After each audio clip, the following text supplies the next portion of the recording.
Hello everyone, thank you for tuning in to Variety with Vishwam, and this is going to be a very special episode. How can money make more money? How much money do you earn? You can make money work for you, for your financial growth. And we have an expert, Mr. Bhavik Shah, who has nearly a 2 decade experience in helping people with growing the money.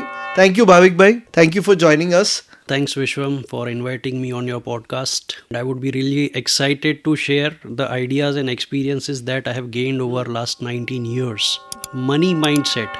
There are different ways how people approach money. There should be a way to earn money. There should be a way to spend money. There should be a way to save money and make it work for you. Personal finance के लिए क्या as और उसके life का stage क्या role play करता है? Financial planning जब से आप पैदा हुए तब से इम्पोर्टेंट है। इंडिया में दो चीज़ सबसे ज़्यादा अवॉइडेड है, एक चिल्ड्रन एजुकेशन एंड दूसरा रिटायरमेंट। कौन सी बैंक रिटायरमेंट के नाम पे लोन देती है? पर्सनल फाइनेंस के लिए there are CFPs, certified financial planner, जो आपकी पूरी लाइफ स्टेज का प्लानिंग करता है। People pay fees for it and then they execute the plan. ऐसा तो कोई कल्चर यहाँ इंडिया में है ही नहीं। गुजराती में कहते हैं ना, नाणा वगरनो नाथियो અને નાણે નાથા લાલ. Money is a very important, or it's an useful servant but not a master. Money is not a very good master. So money is a tool for you to achieve all whatever you have dreamed about, whatever memories you have, and cherish that memories.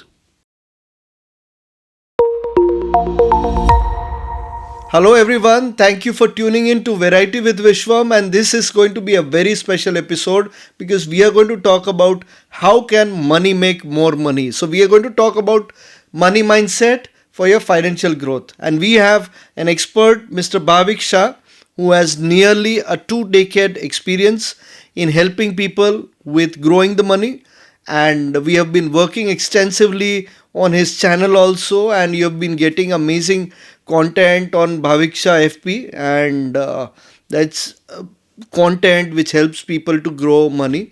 And also the entire podcast is going to be a very simple approach, that how much money do you earn? You can make money work for you when you are sleeping.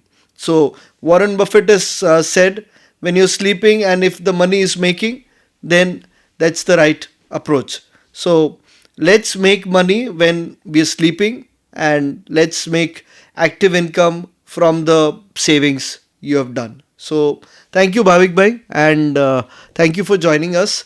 आपसे वापस मिलके काफ़ी आनंद हुआ, and we are bringing this episode with a very different thought process, that we want to tell people how the money can grow. And I have lot of questions because whether it is graduation or whether it is MBA training or anything, आपको ये बताया जाता है कि even if you're studying financial management, they'll teach you how the company can grow, how you will manage books and finance, but they have not taught you how to manage your money. And in fact, I would also like to say to the women, they need to also understand the way how to save money, because in the end सबसे ज़्यादा घर पे तो the homemaker is the ruler, is always the king. And अभी तो वो जैसे बोलेंगे वैसे घर चलेगा, और वो कैसे अपने, अगर आप if you go deep in our old cultural forms, that the homemaker would be the one person would make the progress. So in the last podcast we were talking about with Anay Bhai, Anay Mashruwala. He's a fourth generation entrepreneur. So they discuss it at the home. And the major calls of the business, when they were not even the partners, they used to take. So how inclusive it was. The people who have generationally carried it, the business families, a lot of people, their financial calls, the women's were equally involved in it. Yeah. So women also needs to understand ki how to save money, how now there are ways and means why, how money will make more money. It's not that we have various instruments by which you can buy anything in fraction. So I'm sure experts like you come in play, but the principles do not change. So we want you to share some principles which are the very basic principle which your income can start making more income. What are the main principles of personal finance? First of all, thanks Vishwam for inviting me on your podcast. And I would be really excited to share the ideas and experiences that I have gained over last 19 years. So, जैसे mindset, money mindset, there are different ways how people approach money, you know. जैसे आपने rightly बोला कि आप कोई भी school देख लीजिए, कोई भी करिकुलम देख लीजिए या कोई भी सब्जेक्ट देख लीजिए, कोई भी स्ट्रीम ऑफ एजुकेशन देख लीजिए, कहीं पे भी पर्सनल फाइनेंस टॉपिक सिखाया नहीं जाता. Parents invest lot of money for childrens education, right, so that कि वो अच्छा कमा सके, अच्छा सेटल हो सके.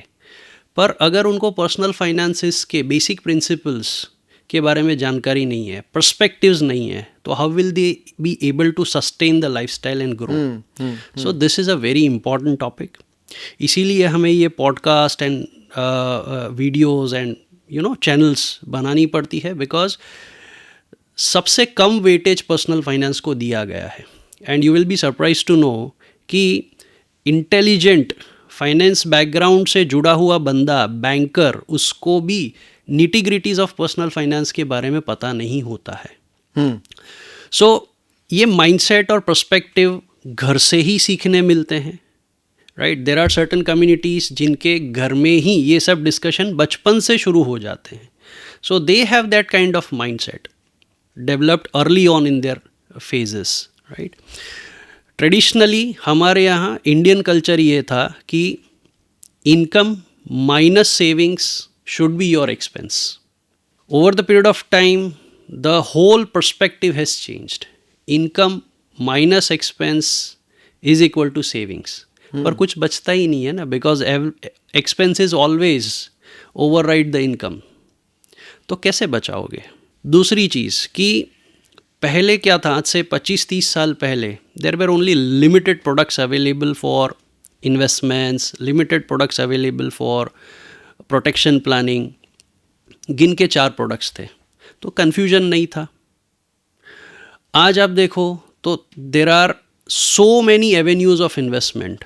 On the top of it there are so many people on social media who talk about personal finance, different perspective, whether they are certified, not certified, associated with finance, not. So there is lot of misunderstanding.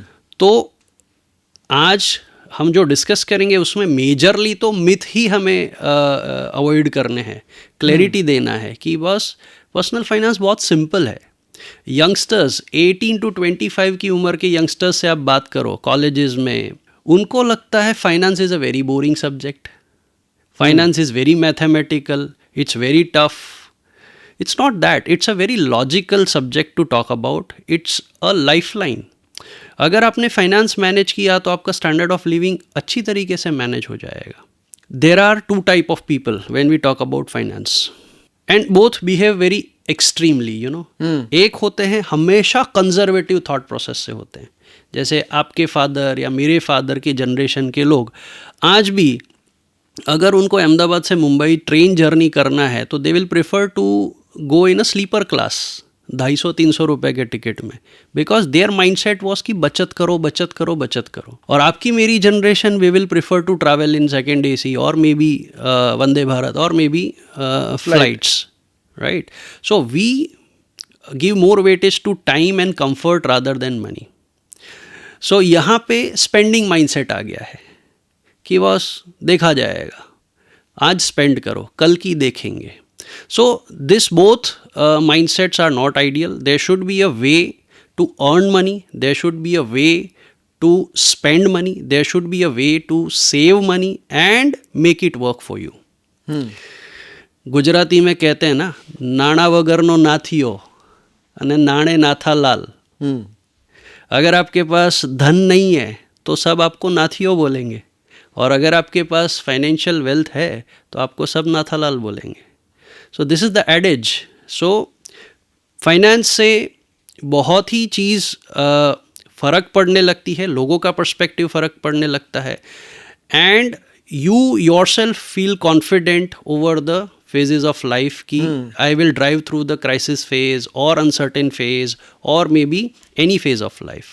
So this is what you should focus on. उसके लिए proactivity ज़रूरी है। कौन सी as पे क्या planning करना चाहिए, as के हिसाब से आपका पर्सनल फाइनेंस चेंज होते रहता है। सो कौन सी एज पे क्या प्रायोरिटी है, उस हिसाब से प्लानिंग सेट होता है। और हर बंदे का, जैसे फिंगरप्रिंट अलग है, हर बंदे का फाइनेंशियल प्लान अलग होता है। You can not have a same financial plan for two different people. So this all things need to be considered for personal finance. Right. Now, when we talk about habits, if you remember when we were kids, we were, whatever your father's income or whatever your father's financial status is, they used to not give you lot of money. वो limited funds में कैसे काम चलाना वो सिखाते थे कि भाई तुम्हारी पॉकेट मनी फिक्स्ड है, तुम्हें इतना ही मिलेगा। या तो दूसरा एक वैल्यू सिखाते थे कि ज़रूरत हो उतना मांगो, आपको मिल जाएगा, कोई चीज़ की कमी नहीं है, पर जो ज़रूरत होगी तो वो मिलेगी। So there would be an approval. तो that was the value where you have to stop, hold. Right now, whether you have funds or not, you will go with a credit card and you're done. I started my career selling a product which was a debit card, and it was called pay as you go card. So people will get credit card with lesser income or no income. Everyone in US will have credit card. And then their credit will get broken. तो India में CIBIL तो बहुत बाद में आया, पर India में CIBIL की वो टाइम पे इतनी ज़रूरत नहीं थी कि लोग इतना खर्चा नहीं कर रहे थे। तो अभी बहुत सारी कंपनीज ने या बहुत सारी फाइनेंस कंपनीज जो फाइनेंस दे देती है, उनसे भी आदत थोड़ी बिगड़ रही, टेम्पटेशन होता है कि भाई easy access of money, easy access of money, easy of access of money has to be done for emergencies. So now once you get that luxury, people don't look at कि भाई पैसा आ रहा ना, पर पैसा क्या इंटरेस्ट पे आ रहा है, क्या नहीं आ रहा है, उसके बिना पूरा कैलकुलेशन नहीं बैठ सकता है, नहीं बैठ सकता. So that's how it is. तो ये सारे वैल्यूज हमें piggy bank when you talk about, so these are values at the very early age. So अगर जैसे कुछ आदतें हमें पहले से मिल जाती तो बहुत सारे वैल्यूज चेंज हो जाते. आपका एजुकेशन, हर जगह पे पैसे की वैल्यू हमारे इंडियन कल्चर में सिखाई जाती है, बट वो सारी अब किसी के पास टाइम नहीं है, किसी बच्चे के पास टाइम नहीं है वो वैल्यूज़ के लिए. सो वे वैसे बहुत सारे वैल्यूज़ हैं. So I would like to add this, जो आपने वैल्यू की बात की, ट्रेडिशनली हमारे यहाँ the education system was value based.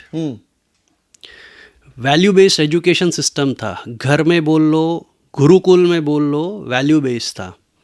Right, it was not earning based education कि ये डिग्री कर लोगे इतना पैकेज मिल जाएगा, ये मिल जाएगा, वो मिल जाएगा. यू हैव ट्रैवल्ड इन बस, आई हैव ट्रैवल्ड इन बस, वी हैव साइकिल. मुझे मेरे फादर ने साइकिल स्कूल में दिलाई थी, वो साइकिल मैंने कितने सालों तक ड्राइव की थी. So we use to value that. पर आज अगर आप बोलो तो आज जो जनरेशन है, they know price of everything. उनको प्राइस टैग हर चीज़ का पता है, but they don't no value of most of the things. શું ફરક પડે છે, that is the thought process. શું ફરક પડે છે, आज में जी लो. राइट, बट दिस माइंडसेट देखो क्राइसिस कभी बोल के नहीं आएगा. मार्केट में 364 दिन 365 दिन में से मार्केट खाली 5 या 6 दिन में 20-30% करेक्शन दे देता है, बट ऑन एन एवरेज वो पूरे 300 दिन लगाता है वही करेक्शन को राइज करने में. So the point I am trying to say is कि क्राइसिस में लोगों की सालों की बचत निकल जाती है if they don't plan it effectively. And today we have lot of advantage with the products. You can plan uncertainty. पहले ऐसा था, अनसर्टेनिटी आने के बाद हम सोचते थे.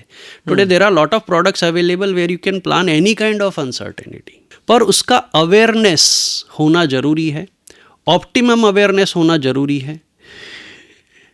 आज होता क्या है सोशल मीडिया के ज़माने में, too much of analysis is paralysis. बहुत ज़्यादा इन्फॉर्मेशन से लोग इतने ज़्यादा कंफ्यूज हो जाते हैं कि उनके लिए क्या सही है क्या गलत है उनको पता ही नहीं चलता है. And they don't prefer to have advisor in their life. They want to do everything DIY, do it yourself. Is it possible to do everything by yourself? No. Not really possible. So it is very difficult.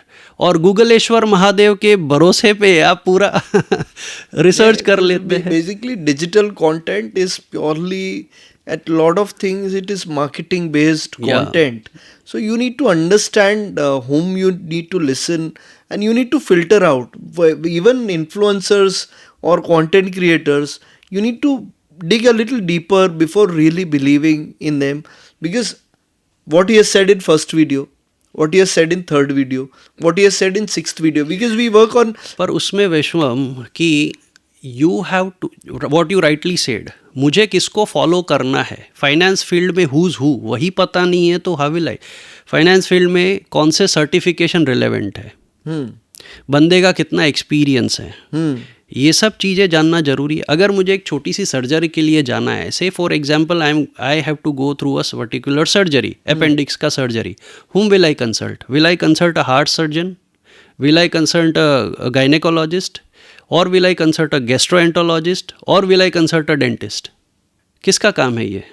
Specific उसका जो doctor होगा, जो specific doctor. अभी operation theatre में जाता है बंदा, surgery appendix का है, पर एनेस्थेशिया देने के लिए कोई और डॉक्टर आता है, he specialist in anaesthesia. You pay additional money to him also, है कि नहीं? क्यों? क्योंकि हमें वहाँ पता है कि जिसका काम जो है वो करे. फाइनेंस में मैं कमा रहा हूँ, मैं ही अच्छी तरह मैनेज कर सकता हूँ. MBA मने बद्धू आवड़े. सो इसमें बहुत सारी मिस्टेक्स हो जाती है. हाँ, अवेयरनेस होना जरूरी है, एजुकेशन लेना जरूरी है. Listening to this podcast like what you are creating the content gives them the right direction. पर हर कोई चीज़, अभी जैसे हम यहाँ पे बैठे हैं स्टूडियो में, लाइटिंग सेटअप आप कर पाओगे? नहीं कर पाऊंगा. कैमरा सेटअप आप कर पाओगे? सब कुछ. Audio setup, everybody has a dedicated authority. Has a dedicated authority. Right? Everybody has their own expertise. Phone से भी फोटो और वीडियो ले सकते हैं. तो अभी क्या है कि सब कुछ सबके हाथ में आ गया है, तो सबको सब कुछ कर लेना है. कौन सी शादी में आपने देखा कि फोटोग्राफर नहीं है? सबको रखना ही पड़ेगा ना, क्योंकि स्पेशलिस्ट का काम है और उसी का पैसा है. And you pay the money for that. Absolutely. Why not in finance? At every level there is a need of specialist. And सब कुछ आप नहीं कर सकते हो, वो बहुत क्लियर पर्सपेक्टिव है. And at the same point of time following, the word following comes from you follow someone, you follow your teachers, you follow spiritual gurus, you follow different. So before following anyone, जैसे अभी बहुत सारे spiritual gurus का बहुत सारी चीज़ें आई, तो आप किसको फॉलो कर रहे हो, वो क्या बोल रहा है, वो मैटर करता है. उसका बैकग्राउंड क्या है, कितना कंसिस्टेंटली कितने लोगों को उसने हेल्प किया. अभी in the world of marketing where everything can be pushed, you need to be very aware about what you are listening and what you are consuming. Yes. And what you are acting. उसके अंदर घर भी टूट सकता है और घर का सारा पैसा भी जा सकता है और कुछ भी हो सकता है. Yes. अगर आप किसको कंज्यूम करना वो बहुत ज़रूरी है. यहाँ पे इफ़ यू रिमेंबर, जब हम पढ़ते थे ग्रेजुएशन में, तो there was a subject called contract act. उसमें एक टॉपिक आता था, बायर बीवेयर. सो आपके सामने तो बहुत सारी चीज़ें ऑफर की जाएगी, but it is you who has to identify what is good for me. So वहाँ पे प्रोएक्टिविटी काम में लगती है. Right? Following is good, but mad followership is bad in any field. And at the same point of time, of course it is bad, but also I would take this opportunity to add on the conversation which we had previously, that on television, when we are talking about influencers, I would also want to talk the importance of the medium of television, where it has been said that this share would rise up to this much, this is going on this rally, that rally. Please consult an expert before making that decision. It might work because of one or two things, you would have gained that money, but on a long run you will not. If you cannot afford a financial advisor, please speak with couple of people before doing this, because वो क्या है, अरे पैसे की बात कर रही नहीं है, वो पैसा ले लेगा. अरे भाई, जैसे हम बात कर रहे हैं तो लोगों को पैसे की बात कमाने के लिए 500 तरीके से लोगों से बात करेंगे, पर वो पैसे को कैसे पार्क करना है, कैसे यूज़ करना है, अगर जब तक आप बात नहीं करोगे तो आपको पता कैसे चलेगा. कोई माँ के पेट से तो सीख के आता नहीं, अपने कॉलेज स्कूल में तो सिखाता नहीं. तो प्लीज़ अच्छे एडवाइज़र के पास जाओ. हम किसी भी अच्छे एडवाइज़र से के पास जाओगे तो वो बोलेगा भाई तू थोड़ा सोच के करना. There are lot of companies, there are lot of companies who are very responsible. जैसे Tata has got into it, they are very responsible. Kotak, very responsible. But there are some lot of companies and lot of people, just for their targets, they do not guide in the best way. So go to someone who is not going to gain straight away out of it. So maybe if you have to pay a consulting fee, please pay it. Yeah. Any consultant, I am saying this principle for anything. जब भी आपको advice चाहिए, आप उसके पास जाओ कि आप उसके पास खरीदो या नहीं खरीदो, उससे फ़र्क उसको लंबा नहीं पड़ता हो, ऐसे लोगों के पास से एडवाइस लो. सो इस पे I would like to add कि recently just yesterday there is an article in Economic Times. हमारी कंट्री में रेगुलेशन कितने स्ट्रॉन्ग है उसका एक एग्जाम्पल है. There was a lady who was giving tip to the people through their social media channels, right? In fact, as per the SEBI draft, you cannot, if you are not certified, you cannot give advice on any media channels. Now that lady, by offering courses, she termed herself to be the she-wolf of stock market. She has made 104 crore rupees. क्यों? Why? Why this is possible? आपके पास awareness ही नहीं है. And everybody, any this kind of anyone who is involved into this kind of thing, scheme of things, basically trying to capitalize on the greed that people have. देखिए, पूरी दुनिया में investment के लिए 7 asset classes हैं, only 7 asset classes. उसमें से 4 asset classes हमारे यहाँ प्रिवेलेंट है. अगर आपको पूछूं मैं विश्वम कि आपके पास सेविंग्स हैं, आप इन्वेस्ट कहाँ करोगे, आपके पास 4 ऑप्शन है. First is real estate, second is fixed income, third is gold और any precious metal, fourth is stock market. बाकी 3 चीज़ों में आपका पर्सपेक्टिव बहुत क्लियर है कि बस इसमें पैसा दे के समय भी देना पड़ेगा and it will grow slowly. I should not look and check every day. But जब स्टॉक मार्केट की बात आती है, everybody wants multi bagger. There are a lot of people who have become bagger trying to identify multi-bagger. So, multi-bagger माने क्या? There is a process. I would like to share. एक fund manager है industry में जो अभी retire हो चुके हैं, उसका मैं आपको ट्रैक रिकॉर्ड बताता हूँ कि मल्टी-बैगर आइडेंटिफाई करना कितना टफ है. क्योंकि हम स्टॉक के ऊपर बात कर रहे हैं, I am just highlighting it. वो फंड मैनेजर का 30 साल का इंडस्ट्री का एक्सपीरियंस है. 30 साल में उन्होंने 465 स्टॉक्स आइडेंटिफाई किए इन्वेस्टमेंट के लिए, और उन्होंने इन्वेस्टर का पैसा हर 4 साल में डबल करके दिया है. That means his performance was 14 to 15% average annualise return on his what ever funds he was managing. So total profit he generated was 87,000 crore.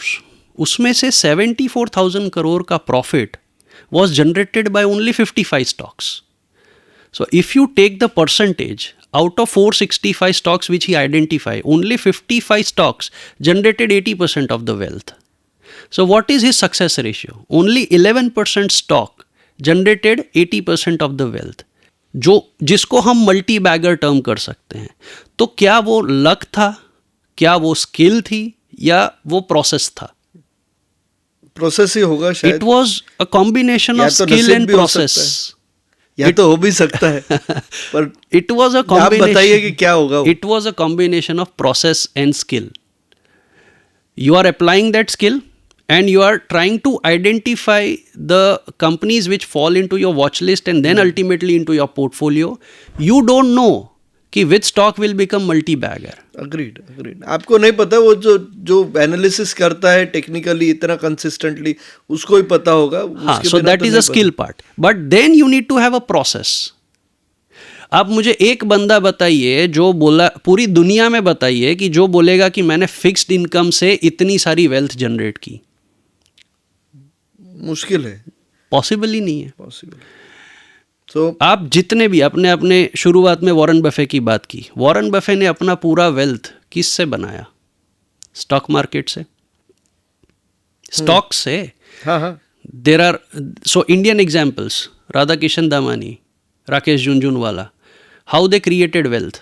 We take examples, they created it from stock market. पर एक normal Indian या normal बंदा stock market को सट्टा बाजार मानता है. बाजार तो बाजार है भाई साहब, उसमें आप सट्टा करने आ रहे हो. And you take advice from people who are not certified, not experience, doesn't have a background, doesn't have a experience. Just following a social media marketing gimmick, you follow them. And then certainly you identify. So SEBI is a regulator who regulates the capital market in India. SEBI has been very proactive in identifying and banning this kind of people. Also finfluencers. Because there are so many finfluencers who are not certified and they provide content, right? Educational content and awareness is good, but you cannot offer an advice if you are not certified. At the same point of time, we'll move further.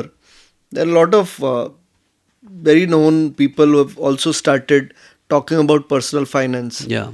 Ankur Warikoo, they have started talking about it. They've used that platform because finance में बहुत boring होता है कई बार. तो बहुत मुश्किल होता है टेंशन स्पेन करना. बाकी कुछ एंटरटेनिंग चीज़ हो तो पब्लिक के आई बॉल्स लग ही जाते.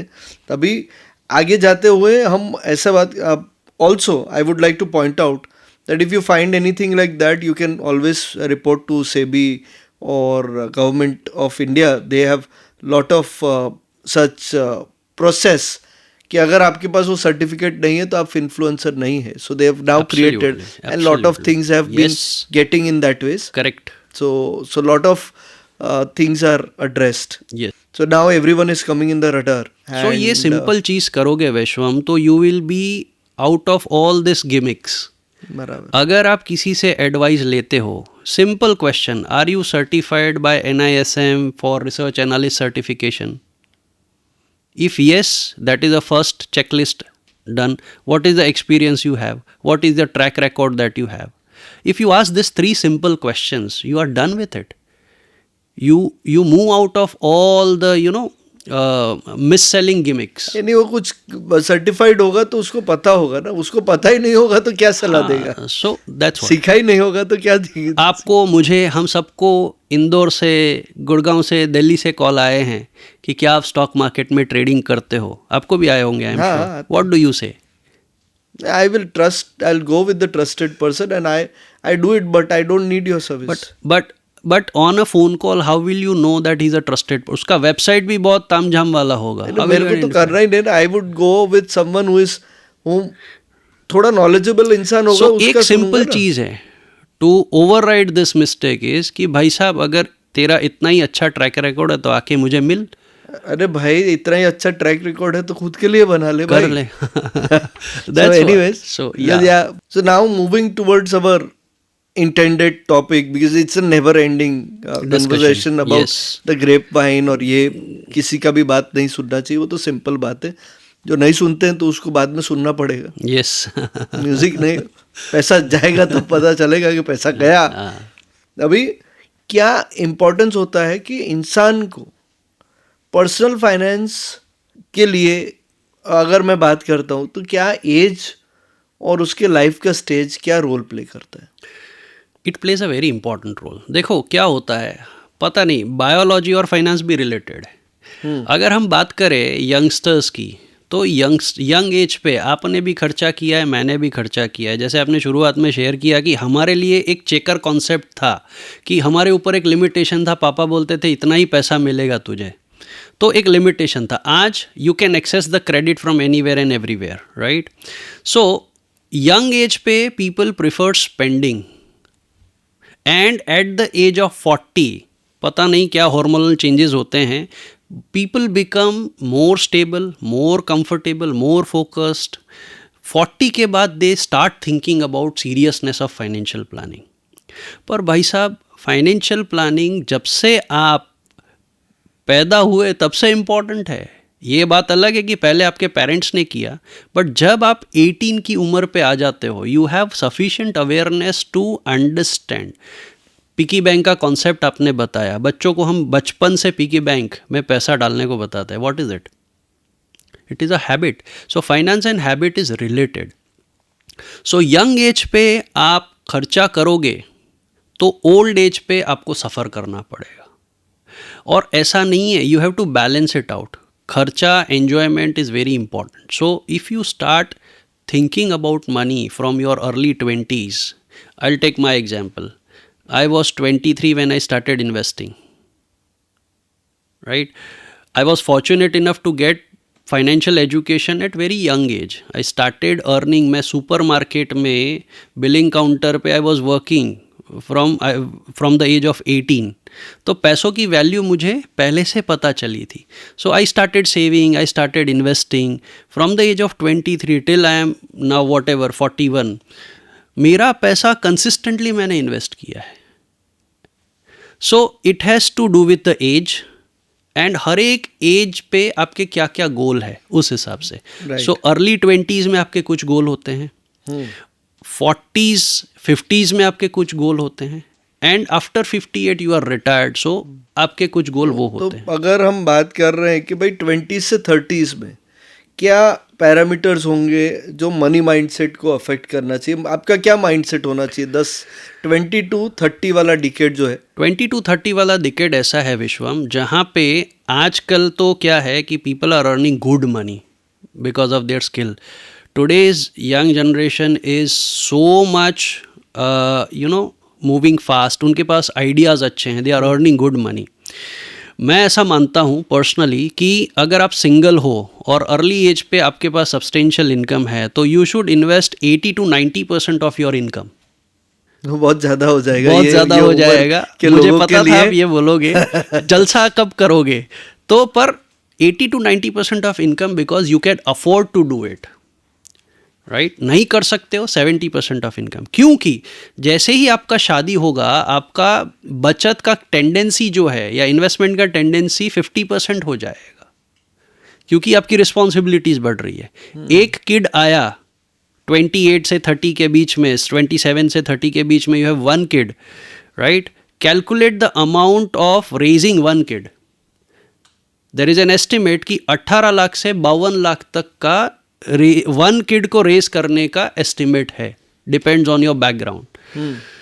तो फिर कब इन्वेस्ट करोगे? सो जैसे जैसे आपका स्टेज बढ़ता जाता है, your responsibilities goes up and your investment capacity and saving capacity goes down. So early age पे जितना बचाओगे उतना कंपाउंडिंग का फायदा शुरुआत से होने लगेगा. Second thing, most of the people avoid. अगर आप आज एक 27-28 साल के बंदे को, मैरिड विथ वन किड, उसको पूछो कि भाई साहब तेरा इंश्योरेंस कवरेज कितना है, वो बोलेगा वो तो पापा को पता है. अरे तू रिस्पॉन्सिबिलिटी लेके बैठा है तो तुझे पता तो होना चाहिए कि what should be my insurance coverage. Health insurance coverage ज़रूरी है.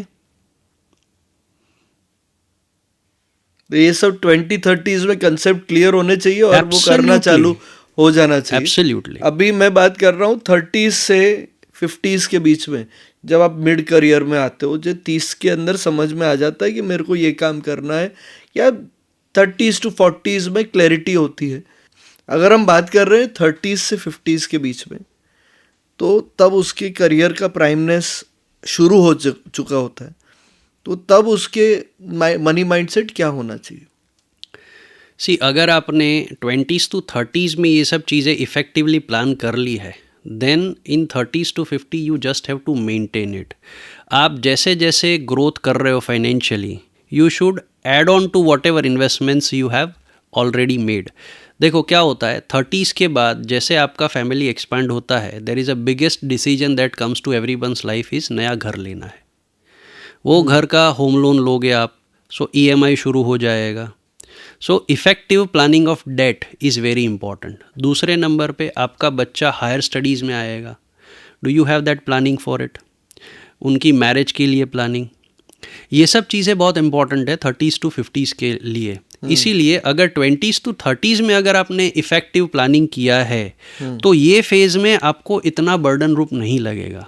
मेजॉरिटी आप देखो तो 40 से 50s में सबसे ज़्यादा लोगों को डेट लेना पड़ता है. आज अगर आप रैंडम सर्वे करो किसी का भी, if he is aged between 30 to 45, वो 100 रुपये कमा रहा है, उसमें से उसका 65 रुपये लगभग EMI पे करने में जाता है.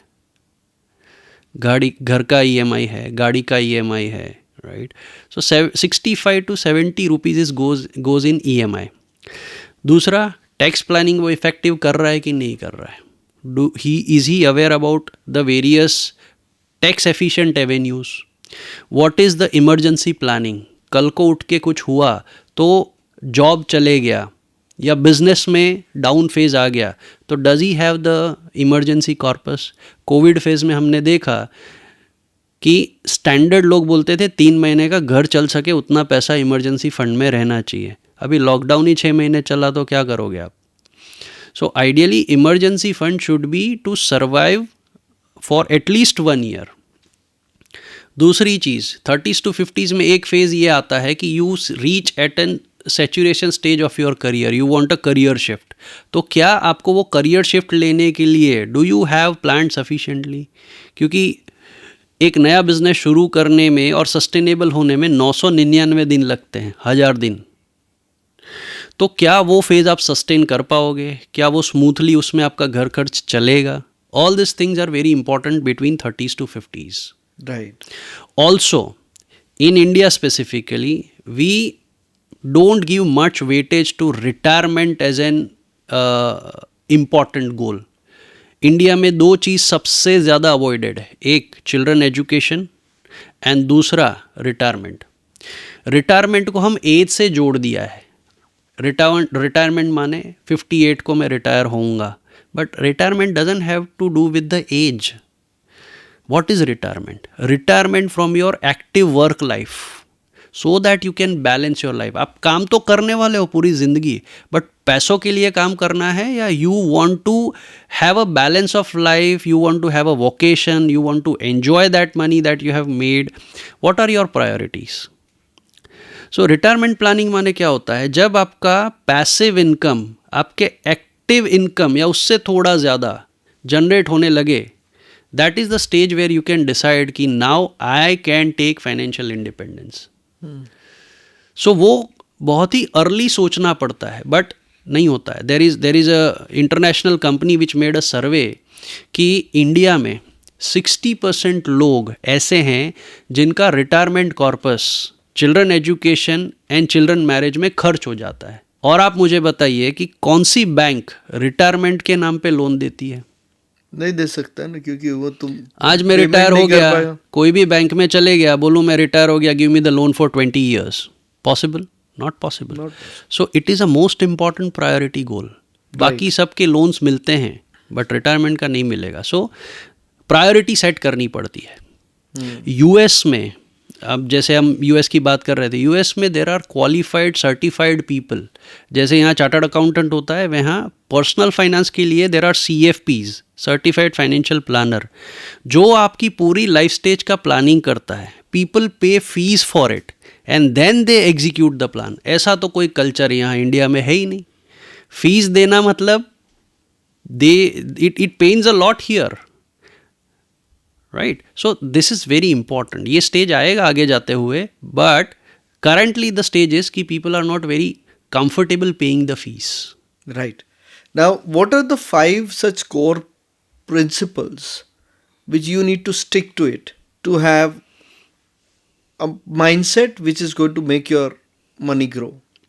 देखो, हम शास्त्र अगर पढ़े हमारे इंडियन शास्त्र, सनातन धर्म के, जैन धर्म के, जो भी, तो उसमें शास्त्रों में भी विधि बताई गई है टू मैनेज द मनी. अगर आप 100 रुपये कमा रहे हैं, you have to divide it in 25% each, और उसमें चैरिटी को भी उतना ही वेटेज दिया गया है. अगर आप 100 रुपये कमा रहे हो, आपका घर 25% से चलाना आपको आना चाहिए. You should spend 25% of your income on your house hold things. You should invest 25% on your business. You should invest, or you should repay, if you have taken a loan, you should repay it with 25%, and rest 25% you should give it to charity.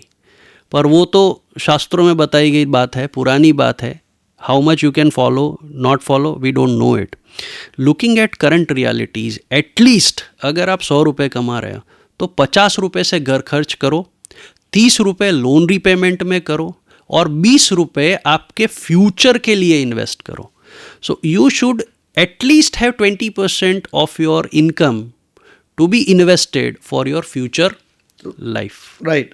So now, over here, if in case you don't have to repay the loan, so 50% savings and 50% Absolutely. home expenses, and the home expenses should also cover extensively anything which you want to travel, don't travel. Absolutely. जो करना है, AC लाना है, Mercedes लाना है, जो भी लाना है, वो 50% में से करो और 50%. अगर कोई बैंक का, अगर आप क्रेडिट देखो कि लोन एलिजिबिलिटी, तो उनके यहाँ पे भी सिस्टम है. आपको लोन कितना मिलेगा, they take your income documents, they take your आपकी कितनी कितनी लोन चल रही है, ये सब कंसिडर करके वो एक पैरामीटर निकालते हैं कि आपकी टोटल इनकम का EMI सब लोन का मिला के शुड बी 55%. और अभी तो शायद ओवर फाइनेंसिंग हो रहा है. People, lot of financial institutions do not stop at 55%. It's they want to do their business. So are you willing to take it? Not. It should be your choice. It is closely related. If it is they are over financing it, then maybe their interest rate is going to be Absolutely high. Same as credit cards, personal Credit loans, cards, personal loans. where we get stuck because मैं आपको we एक are not simple able to सवाल repay. पूछता हूँ विश्वम. शुरुआत में आपके pocket में कैश है और क्रेडिट कार्ड है.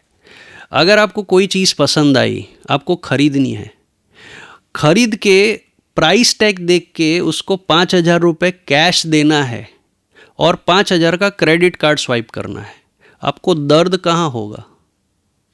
તો રોકડા આપીશું ત્યારે જ થશે ને. આપણે દેશી વાત એ है कि रोकड़ा जाएगा तभी पता जब चलेगा रोकड़ा कि ये जाता पैसा है गया. तो दर्द होता है, because you can touch, feel and you can calculate. So there is an psychological limitation that happens.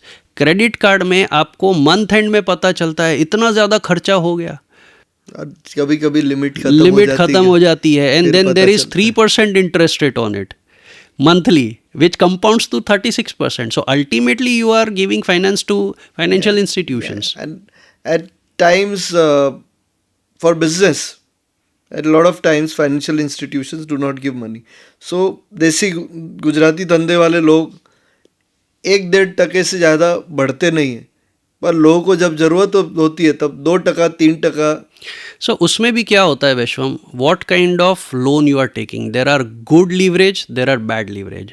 से फॉर एग्जाम्पल आप लीवरेज लेके घर बना रहे हो, तो इंडिया ऐसा मार्केट है, और रिसेंटली बजट स्पीच भी आया, उनका फोकस है कि बॉस हर बंदे के पास घर होना चाहिए.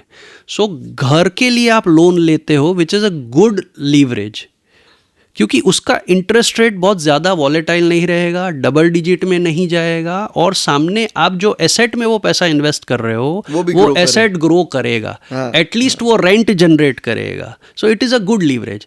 पर आप आईफोन के लिए लोन ले रहे हो, गैजेट्स के लिए लोन ले रहे हो, गैजेट्स के लिए ले रहे हो, गाड़ी के लिए ले रहे हो, बिजनेस के लिए आप रिस्क लेके एक बार लोन ले लोगे, ठीक है, because your planning, your intention is to make money out of it. Also there has to be a risk control there as well, but at the same point of time when business में पैसा अगर मैं उठाता हूँ 2%, 3%, 4%, तो police, court, सब आता है, पर ये क्रेडिट कार्ड कंपनीज के लिए कुछ नहीं आता है. फाइनेंस कंपनीज जो हाई इंटरेस्ट पे पर्सनल लोन पे बोलता है टू व्हीलर ले लो, तमने टू व्हीलर लोन नहीं મળે, but you take personal loan and you will be able to buy a mobile phone. What does happen? Mobile phone, there is no category of mobile phone loans. There is no category. Luckily now there is a CIBIL, what you rightly said. कि CIBIL score से क्या होता है. अभी recently I came across one of my neighbour. पता नहीं उन्होंने कहाँ से कुछ बोरो किया था ऑनलाइन वॉलेट से, 500 रुपये का डेबिट बाकी था किसी इंस्टीट्यूशन का. उनका अभी घर लेना था, उनको घर लेने के लिए बैंक में अप्लाई किया, फाइनेंशियल इंस्टीट्यूशन में सिबिल स्कोर निकाला, तो सिबिल स्कोर नॉट क्रेडिट वर्दी आया, उसको लोन नहीं दे सकते हैं. तो सिबिल स्कोर का डिटेल निकाला तो पता चला कहीं 500 रुपये बाकी था. So now that is becoming a adage. I am going somewhere else. I am saying that financial institutions are not being asked to justify where अगर आपने ब्याज पे पैसा लिया होगा और उसको सुसाइड कर लिया या सुसाइड का अटेम्प्ट कर दिया, वो जेल में चला जाएगा. पर क्या फाइनेंशियल इंस्टीट्यूशंस को भी जो इतना हैवी इंटरेस्ट रेट लेते हैं, they take a very huge chunk of money from समझ किसी को. Again coming to the contract act, जब भी आप कोई लोन लेते हो it's a contract between two parties. उसमें एक क्लॉज होता है buyer beware. It is a responsibility of the person who is taking it. So हमें ये सब चीज़ें अवेयर होना पड़ेगा. But also these people who are charging high interest rate should clearly share the terms and condition. Whether you talk about, कौन पढ़ता है विश्वम? नहीं पढ़ता है. आपने बैंक का अकाउंट, सेविंग्स अकाउंट खोला, लॉकर खुलवाया, राइट, फॉर्म पे साइन कैसे किया? अरे भाई साहब टाइम नहीं है, बता कहाँ साइन करना है. क्या आपने टर्म्स एंड कंडीशन पढ़ा? This is the problem. This is where loan लेने के टाइम पे कैसे लोन मिल सकता है उसके ऊपर टाइम लगता है, और बाकी टर्म्स एंड पर मैं I would advocate that there should be a regulation which has to be brought here, that there has to be an education given to the person before giving the finance. Other than regulation, Vishwam, awareness and education is very important. Regulations are all in place. 150 CR yes. People are living and हमारे यहाँ traffic signal, police होता है, signal होता है, फिर भी जिसको break करना है वो ब्रेक करता है. उसको वो सीसीटीवी कैमरा से भी चिंता नहीं होती है, मेमो आएगा नहीं आएगा, मैं भरूंगा नहीं भरूंगा. वो तो जब व्हीकल बेचने जाता है तब पता चलता है कि मेमो की वैल्यू व्हीकल से ज़्यादा है. Right. So that is what India में रिवर्स साइकोलॉजी चलती है. गुजराती में आप देखो ना, अहिया थूकवू नहीं तो त्या थूकवा जैसे ईगो पे ले लेगा, थूकीस जा, और उधर लिखा है 500 रुपये की पेनल्टी तो डबल थूकेगा, बोले तू कौन मुझे कहने वाला. सो ये चीज़ें हैं, right. So we need to understand it, we need to take it positively. Ego पे नहीं लेना है. We need to be humble and understand कि दिस इज द नॉर्म्स. गाली देने नहीं जाना, ये नहीं माने के ना माने. So how mindset influences financial decisions. देखो, आपका पूरा बिहेवियर आपके माइंडसेट पे है. देर इज़ अ होल, मुझे I got an opportunity to go to IIM Ahmedabad to study this topic. For first 12-13 years of my career I use to believe कि boss पैसा तो मैं टर्मिनल से मैनेज करके निकाल सकता हूँ, but I was wrong, because there is a whole concept called behavioural finance. What is behavioural finance? ये मैंने चश्मा पहना है, ठीक है, इसको मैं निकाल दूँ तो मेरा फ्रेम ऑफ रेफरेंस चेंज हो गया. इसको मैं पहन लूँ तो मेरा फ्रेम ऑफ रेफरेंस चेंज हो गया. So mindset is this frame of reference. आप क्या सोचते हो उस हिसाब से आपका बिहेवियर होगा.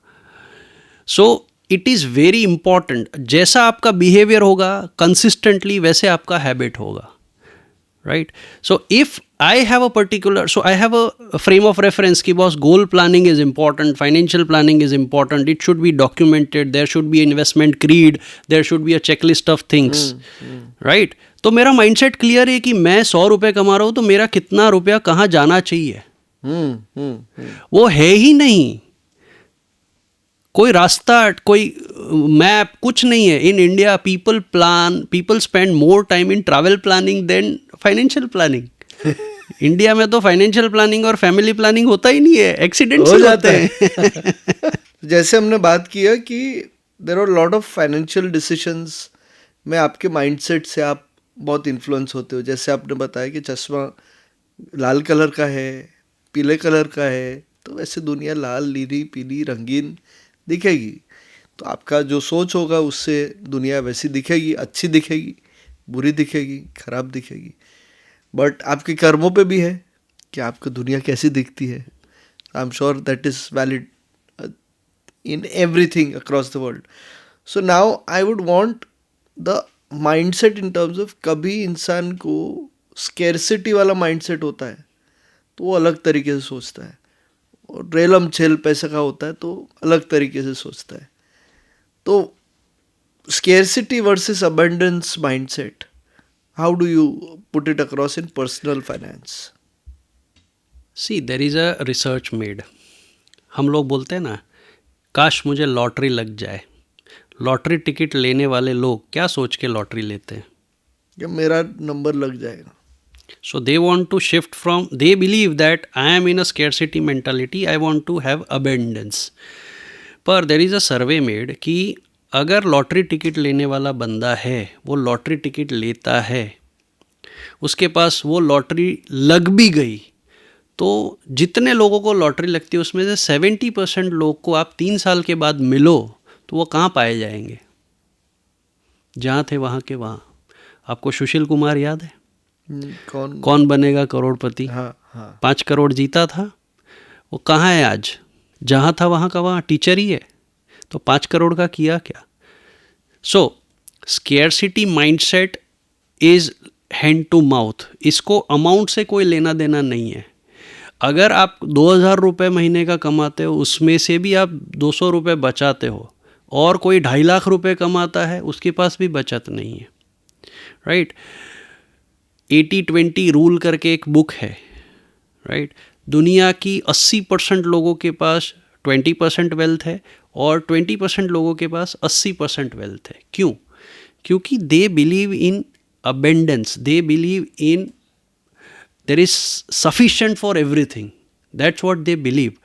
तो आपको एक स्टेज ऑफ एनर्जी पे आना पड़ेगा even to attract wealth.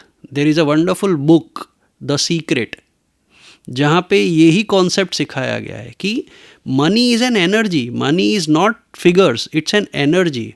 अगर आप BMW में घूमने के सपने देखते हो तो आप अपनी वैल्यू को उतना अपग्रेड करो कि जहाँ पे you can afford and you can experience that BMW. So that is very important. Scarcity mentality में जो बंदा रहता है उसको हम फाइनेंस की लैंग्वेज में हम बोलते हैं पेट्रोल पंप अटेंडेंट माइंडसेट. कभी आप एक्सपीरियंस करिएगा कि पेट्रोल भरवाने गए, उस पेट्रोल पंप अटेंडेंट जो पेट्रोल भर रहा है उसको पूछो कि तूने अपने बारे में क्या सोचा है, एक वीक के बाद तू क्या करेगा. उसके पास जवाब होगा? नहीं होगा. वो बोलेगा सर सांजनी નથી खबर, तो 1 અઠવાડિયા પછી હું શું કરીશ. This is a scarcity mentality. So जो रोड पे आपको जाना है उसका पूरा प्लानिंग, उसका थॉट प्रोसेस होना चाहिए. एंड अबेंडेंस इज कि there is sufficient for everyone and you should be helping people in that. जितना आप दोगे उतना आपके पास आएगा. कर्मा की आपने बात की. कर्मा क्या है? What is Karma? आप यहाँ बैठे हो, आपको ये जो भी सामग्री मिली है, जो भी एटमॉस्फेयर मिला है, that is due to your karma. बट उसको आप यूज़ कैसे करते हो वो आपका पुरुषार्थ है. मेहनत तो करना नसीब के भरोसे बैठे थोड़ी रहोगे. पुरुषार्थ भी तो करना पड़ेगा. So that is very important. कर्म से आपको ये परिस्थिति मिली है, उसके ऊपर आप पुरुषार्थ का आइसिंग ऑन द केक लगाओगे तो आपका लक चेंज होगा. आप सोचो, अगर मैं हमेशा स्कैर्सिटी मेंटालिटी में रहूँगा तो मैं डिप्रेस्ड रहूँगा या हैप्पी रहूँगा? अल्टीमेटली पैसों का मुझे करना क्या है? हम सबको इस दुनिया को छोड़ के जाना है. हमारे यहाँ एक कहावत है मार्केट में कि मार्केट हो या इंसान, दोनों को अल्टीमेटली कहाँ जाना है? ऊपर. ऊपर जाना है. तो बढ़िया हर इंसान को जाना है यहाँ से। तो जाने के लिए, और ऐसा भी बोला जाता है कि ऊपर यमराज आपको मिलेंगे और आपका इंटरव्यू लेंगे, पॉडकास्ट करेंगे आपके साथ, तो अब क्या जवाब दोगे, आपने क्या किया 70-80 साल नीचे। सो स्केर्सिटी मेंटालिटी से आपका कुछ नहीं होने वाला, हमेशा डिप्रेस्ड रहोगे। If you have that abundance mentality, you will feel happy with what ever you have. Satisfaction एक गुण है, it's a quality, it's not a comfort zone. I am not talking about comfort zone, I am talking about satisfaction, कि एक level के ऊपर this much is enough. There is a survey made in US कि एक average बंदा अगर महीने का $75,000 कमा लेता है पैसिवली, एक्टिवली, उसका सस्टेनेबल इनकम उतना रहता है, उसके बाद कितना भी पैसा वो कमाए, वो पैसा उसको आनंद नहीं देता है।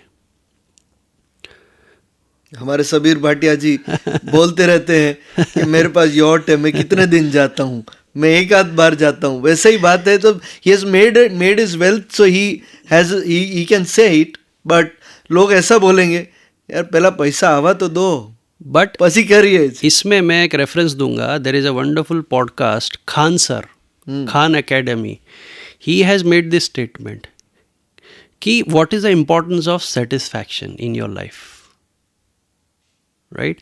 मैं आपको बोलूँ कि आज आपके पास अमाउंट वाइज कितना रुपया हो, तो आप सब चीज़ फाइनेंशियल पर्सपेक्टिव से छोड़ दोगे। Let your money work for you and you will focus on your interest. इच्छा हुई 4 महीने कहीं घूमने जाना है, चले गया। इच्छा हुई मुझे कहीं घूमने जाना है, निकल लिया। इच्छा हुई कुछ खरीदना है, what is the amount? Nobody have that amount because you don't focus. कहते हैं ना, energy flows where the focus goes. तो ध्यान तो देना पड़ेगा इसी चीज पे। और दूसरा एक गुजराती में कहावत है, भोगवे ते भाग्यशाली। आपके पास कितना है ऑन पेपर मैटर नहीं करता है, आप भुगत कितना सकते हो, बहुत जरूरी है। राइट। यानी आप कर्म करो, अच्छा कर्म करो, पैसा बनाओ, सब करो, पर उसको बैलेंस करके what you want to say is that 50% focuses on the saving which makes more money and 50% goes on terms of enjoying the money you have made. લક્ષ્મીનો સ્વભાવ કેવો? બધા કહે છે ચંચળ, चंचल। મને ખબર નથી। बिजनेसमैन का फेवरेट वर्ड क्या होता है बिजनेस में? टर्नओवर। Turnover, right. टर्नओवर माने क्या? पैसों को मैं जितना घुमाऊंगा उतना मेरा प्रॉफिटेबिलिटी बढ़ेगा। तो अगर लक्ष्मी का स्वभाव चंचल है, बिजनेसमैन टर्नओवर करता है, तो हम पैसों को स्टोर क्यों करते हैं? हमें भी तो पैसों को काम पे लगाना चाहिए ना, because money will bring in more money. Money has a psychology. Money, there is a book, the psychology of money, पढ़ना चाहिए। And I would insist everyone to read that book. It's a wonderful book कि money also has a psychology. Right. Abhi we'll go further in depth and we are going to talk about the key pillars of money mindset.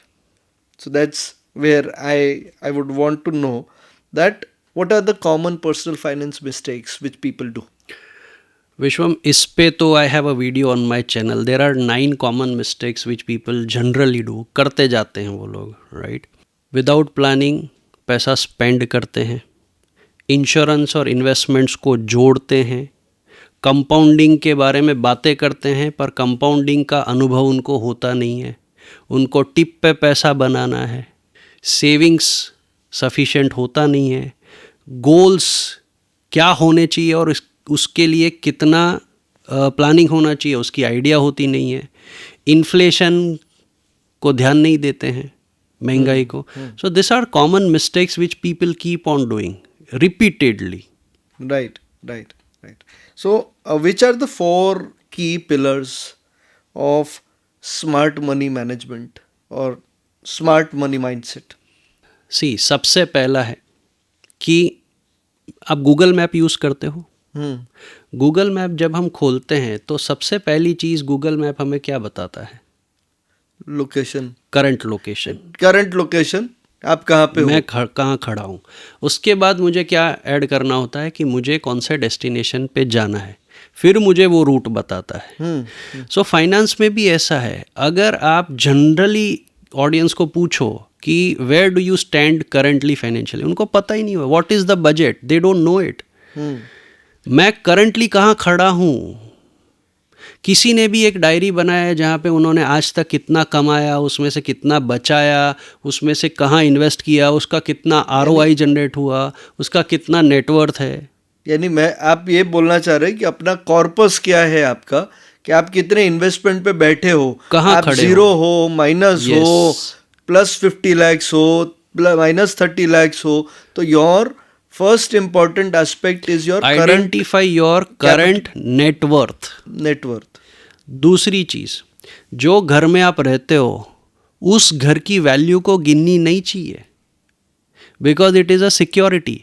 Suppose आप वाल्केश्वर में रहते हो, वाल्केश्वर में 20 साल से रहते हो, वो घर बेच के नया घर वाल्केश्वर में ही खरीदना है, नया कंस्ट्रक्शन, तो उससे ज़्यादा पैसा लगेगा या कम लगेगा? डबल लगेगा शायद, ऑब्वियसली या ज़्यादा तो- लगेगा. या तो मार्केट के ड्रिवन डिप्रिसिएशन पुराना घर का और नए फ्लैट में कितना मिलेगा, जगह अप्रोप्रिएट होगा नहीं, शायद ऐसा हो तो आप 3 BHK में रह रहे हो, आपको 2 BHK में आ जाना पड़े. You never know. So multiple things, right.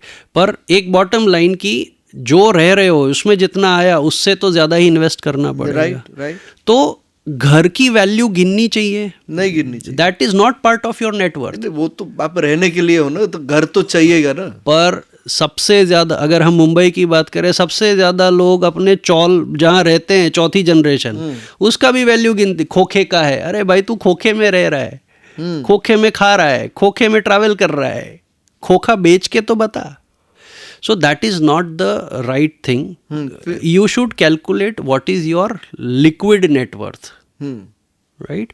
उसके बाद इम्पोर्टेंस ऑफ बजट. कि फाइनेंस में, कॉर्पोरेट फाइनेंस में, there is a concept of cash flow statement and fund flow statement. Cash flow statement क्या बताता है कि मेरे पास कहाँ से पैसा आया और मेरा पैसा कहाँ गया. It is cash flow statement. क्या हमारा पर्सनल फाइनेंस में कोई कैश फ्लो स्टेटमेंट है? Do people create a budget कि मैंने इस महीने इतना कमाया, इस महीने इतना खर्चा हुआ? Do they have a annual budget? हमें फाइनेंस मिनिस्टर के बजट में इंटरेस्ट होता है, उसमें भी एक पॉइंट पे ज़्यादा इंटरेस्ट होता है, मेरा कितना बचेगा. पर क्या आपने आपका हाउस होल्ड बजट बनाया है? पर आपने क्या बचाया वो देखा है. यस. तो आप कहाँ से पैसा आ रहा है, कहाँ पैसा जाना चाहिए और कहाँ जाना नहीं चाहिए. Second is budget. थर्ड, जो पैसा बचा उसको आप कहाँ इन्वेस्ट करोगे, कौन से गोल के लिए इन्वेस्ट करोगे. तो goal planning is also very important. Common 4 या 5 गोल हर किसी बंदे के होते हैं, वो उसको आइडेंटिफाई होने चाहिए. और उसके लिए एडवाइज़र की हेल्प बहुत इंपॉर्टेंट है, क्योंकि करंट वैल्यू के टर्म्स में जो आप खर्चा करते हो, और जब आपके जीवन में वो गोल आने वाला है, तब कितना खर्चा लगेगा, तब कितना वैल्यू लगेगा, ये सब टेक्निकल अंडरस्टैंडिंग आपको एक एडवाइज़र दे पाएगा. Right. He is a guide. तो आप, जैसे हमने आगे बात की कि मैं टर्म्स एंड कंडीशन पढ़ता नहीं हूँ, मैं ये नहीं करता हूँ, तो ये सब हमें आउटसोर्स करना चाहिए ना. जो एडवाइज़र फुल फ्लेजेड उस बिजनेस में है, उसको ये सब चीज़ें पता होती है, because he is ingrained in to this routine activities. तो if you can't spend the time of reading everything, have an advisor who can help you in what is right, what is not right for myself. Right, agreed. And after doing all these things, once you start an investment journey, don't pause it until your goal is achieved. Don't mix and match. That discipline, that patience, and that consistency should be there. Right. Just to give a recap, first is where you are and where you want to reach. Yes, First is your location. correct. कहाँ हो, कहाँ जाना है. Second आता है budget. Budget. कि भाई आप कितना कमाते हो और कितना सेव करोगे. Yes. बराबर है. कितना कमाते हो, कितना खर्च करोगे, कितना सेव करोगे, तो उससे पूरा आपका फंड फ्लो आ जाएगा. ठीक है. तो उसके बाद में आएगा आपका Goals. गोल्स, कि आपको क्या करना है. what do you want to achieve? You want to travel the world, you want to get your daughter married in a extravagant way, you want to take a chartered plane, जो भी है वो आपका गोल्स हो गया. और सबसे important जो आप फोर्थ बताया, वो, right. So now, why did you emphasize on the fourth option? See rule of compounding, हमारे हर even in habit compounding works. Hmm. सुबह उठ के आपको सडनली इच्छा हो गई कि मेरा पेट बढ़ गया है, मुझे रोज़ 3 किलोमीटर चलना है. एक दिन बहाव में आके आपने चल लिया, विल इट गिव रिजल्ट? नहीं. No. At least to develop that habit, you need to give 21 days. It varies. Lot of people say it is 21 days. For lot of people, it is 3 months, 90 days to develop the habit. Then it comes into routine. तो जब आप investment plan शुरू करते हो, right, तो उसको time देना पड़ेगा ना ग्रो करने के लिए, कंपाउंड करने के लिए. सो इंडस्ट्री में एक डेटा पब्लिश हुआ है कि मैं अगर म्यूचुअल फंड की बात करूं, सिंपल एक प्रोडक्ट की बात करता हूं, कि म्यूचुअल फंड में अगर मैं इंडेक्स का रिटर्न गिनूं, तो अगर मैं कंसिस्टेंटली 8 साल इन्वेस्ट करता हूं रेगुलरली, तो उस इन्वेस्टमेंट से मेरा 8% से ज़्यादा रिटर्न जनरेट करने का पॉसिबिलिटी 84% बन जाता है. अगर उसी इन्वेस्टमेंट को मैं 10 साल कंटिन्यूसली इन्वेस्ट करता हूं, तो 8% से ज़्यादा रिटर्न जनरेट करने का पॉसिबिलिटी 94% हो जाता है. हमारी विमेंस तो 91.6% का गोल्ड भी पहनने के लिए ले लेती है, सोचती है प्योर है. तो यहाँ तो 94% प्रोबेबिलिटी बता रहा है. सो द पॉइंट इज कि 8 साल और 10 साल कंसिस्टेंटली रहते कितने लोग हैं? खाली 3% लोग 10 साल से ज़्यादा कंसिस्टेंटली इन्वेस्ट करते हैं. 8 साल से ज़्यादा खाली 11% लोग. और कमाते तो जिंदगी भर है. दैट मीन्स कि उनका पेशेंस बीच में ही कहीं लॉस्ट हो जाता है. They keep on tracking certain things which are not controllable. अभी लक्ष्मी का स्वभाव चंचल है, मार्केट का स्वभाव भी चंचल है ना. मार्केट भी तो उतार चढ़ाव करेगा. दुनिया में 800 करोड़ लोग हैं. कौन से देश को कौन से देश के साथ क्या अनबन हो गई और कल युद्ध हो गया, कैसे पता चलेगा? So there are global events which you cannot control, and उसकी असर हमारे मार्केट पे आएगी. पर जब मार्केट करेक्ट होता है, it is a phase where you should accumulate units, you should accumulate. वो डिसिप्लिन से होगा, कंसिस्टेंसी से होगा. ये सब आप खुद नहीं कर सकते हो. You need to consult your advisor. This is advisors role, and that advisor should be certified, SEBI registered and experienced enough. बराबर. तो यानी आप सबसे इम्पोर्टेंस रखोगे फोर्थ एलिमेंट, जो है आपको एडवाइस करने वाला इंसान. हम लोग सब नए साल में नए रिजोल्यूशंस लेते हैं, बट कितने लोग दिसंबर तक उसको कंटिन्यूसली फॉलो करते हैं? अल्टीमेटली एक्शन में ही तो रिजल्ट है. Knowledge in itself is nothing. Applied knowledge will give you result. So until you apply what you have in mind, nothing will work. nothing will work. Only thoughts will not give you Absolutely, results. Your absolutely, action will. absolutely. So now, managing big expenses without sacrificing अभी कई बार होता है कि कई बड़े expenses आ जाते हैं कभी कभी. So how do you make sure कि भाई उसकी वजह से मेरा फ्यूचर नहीं हिल जाए? कोई बड़ा खर्चा आ गया और मैं रेडी नहीं हूँ, तो उससे कैसे निपटा जा सकता? मैं वही तो बताया, आगे भी बताया मैंने आपको, कि आज वी आर फॉर्चुनेट इनफ कि हम अनसर्टेन फ्यूचर को भी प्लान कर सकते हैं.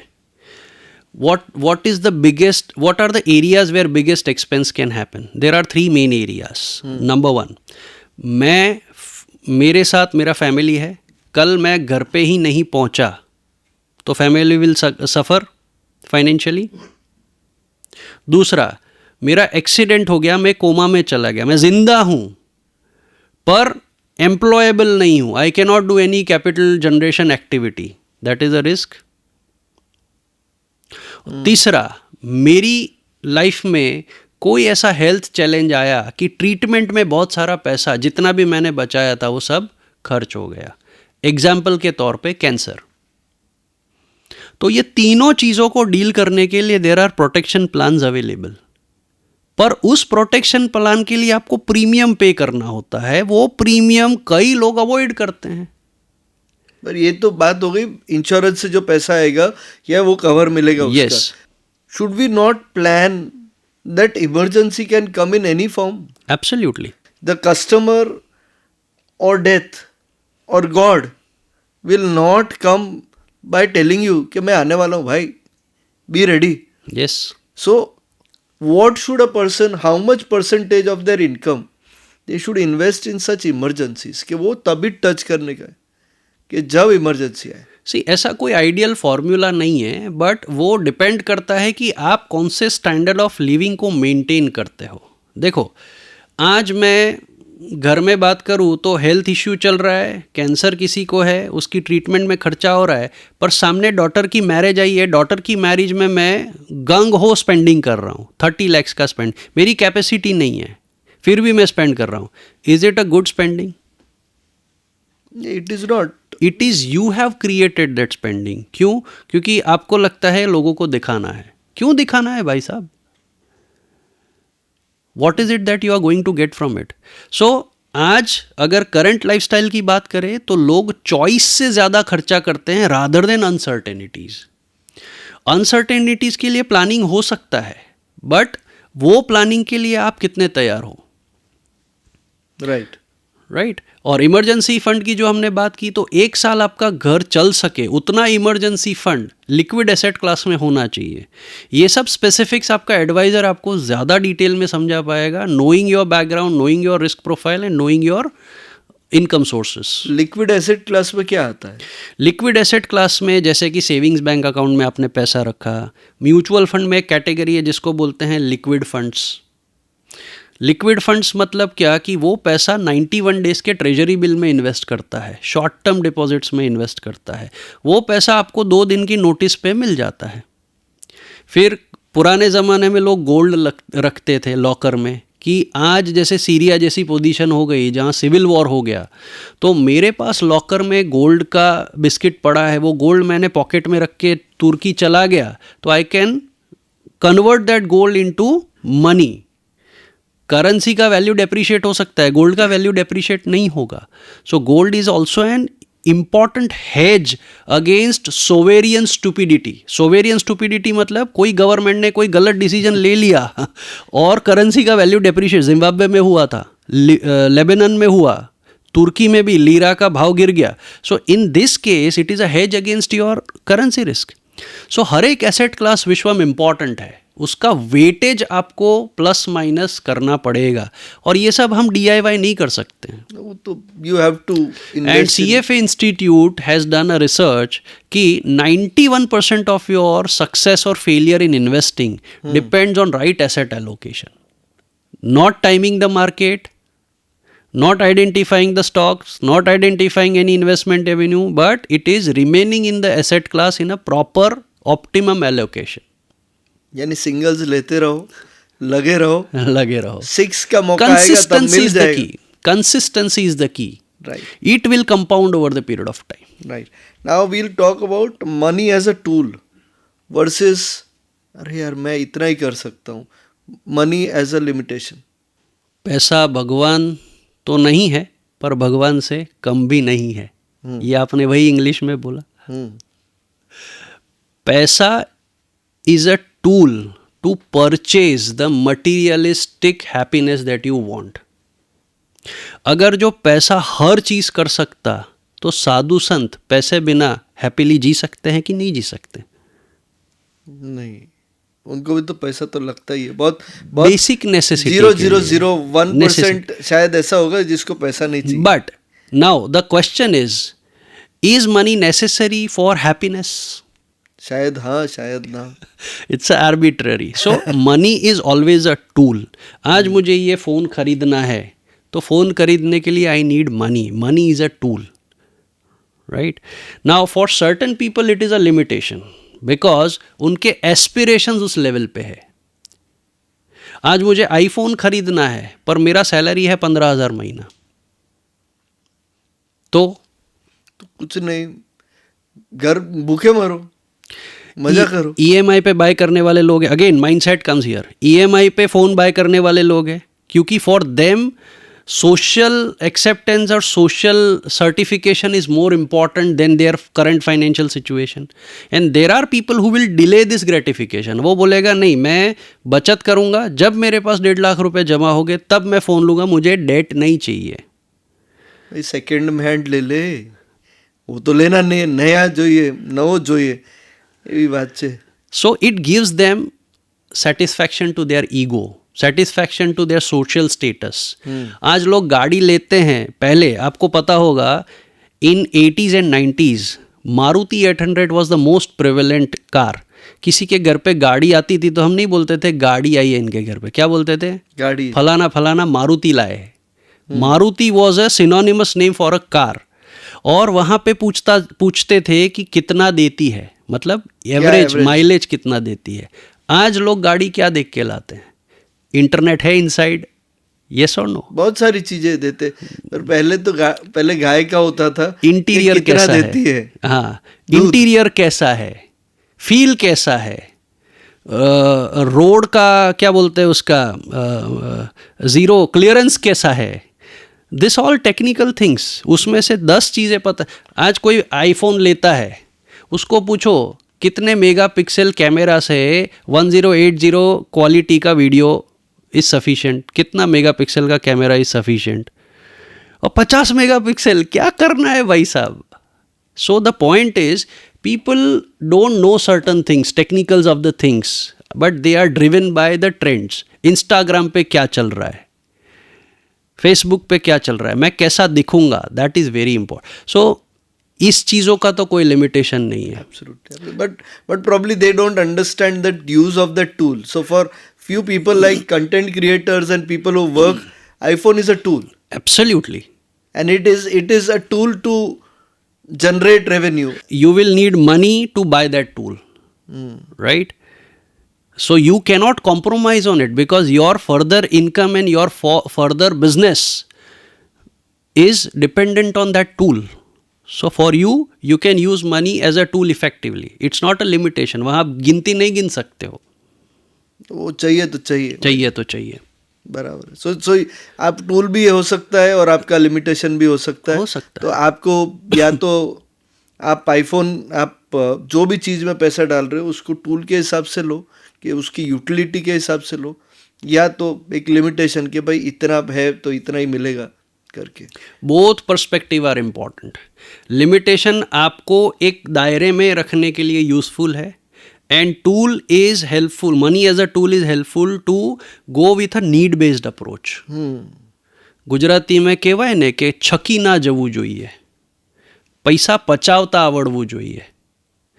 So both are important. कहाँ क्या यूज करना, that is up to you. Absolutely. Now I would like to ask you that how can someone really get an exponential growth? There is a stage where they collect money, and there would be the stage where after you have a particular corpus, you can put it to the work so that fast growth मिले. तो वो कैसे मिल सकता है? नहीं है possible.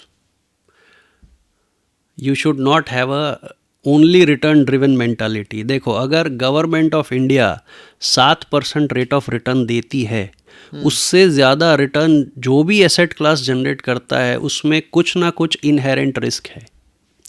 Exponential growth is only possible by chance और by luck. It's not a planned journey.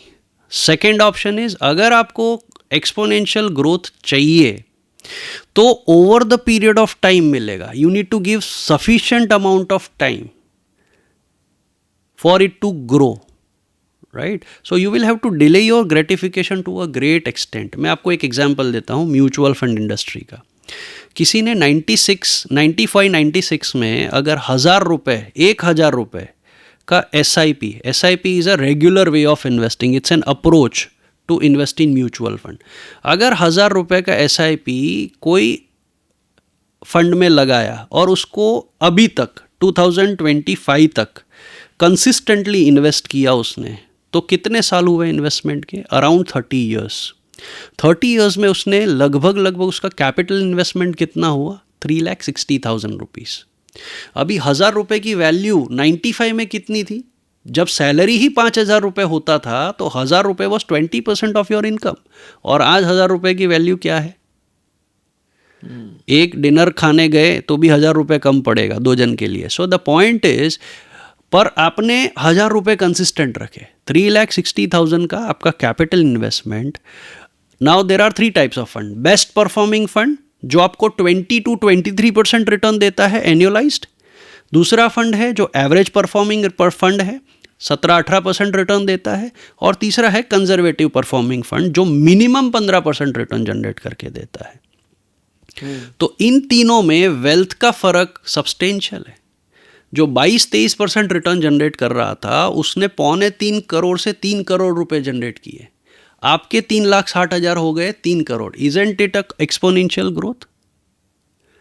अगर एवरेज परफॉर्मिंग फंड आप ले लो तो that has generated a wealth of between 1.75 to 2 crore.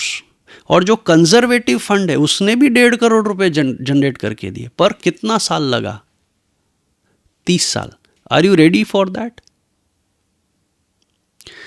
तो बनेगा, नहीं तो नहीं बनेगा. यानी लंबा टाइम इन्वेस्ट करोगे तो पैसा बनेगा, और आपको वेट करना पड़ेगा ऐसे अपॉर्चुनिटी का. जैसे अभी गोल्ड है, तो पिछले साल में gold had been outperforming. अभी थोड़ा शेयर मार्केट नीचे गया है तो पब्लिक को टेंशन आ गया है, स्ट्रेस आ गया है. तो अभी ऐसा पैनिक होगा या मार्केट में फ्लक्चुएशन आएगा तो क्या करना चाहिए? देखो विश्वम, है ना, you have to focus on the law of averages. अगर मैं गोल्ड की बात करूं तो पिछले 100 साल का अगर एवरेज रिटर्न देखे गोल्ड का तो इट इज़ 8.7% एनुअलाइज रिटर्न. अभी जिस 3 साल में अगर गोल्ड ने 11-11.5% रिटर्न जनरेट किया है तो गोल्ड में रिस्क बढ़ा या अपॉर्चुनिटी बढ़ी? ऑब्वियसली रिस्क बढ़ा. क्यों? क्योंकि उसका लॉन्ग टर्म एवरेज 8.7 है.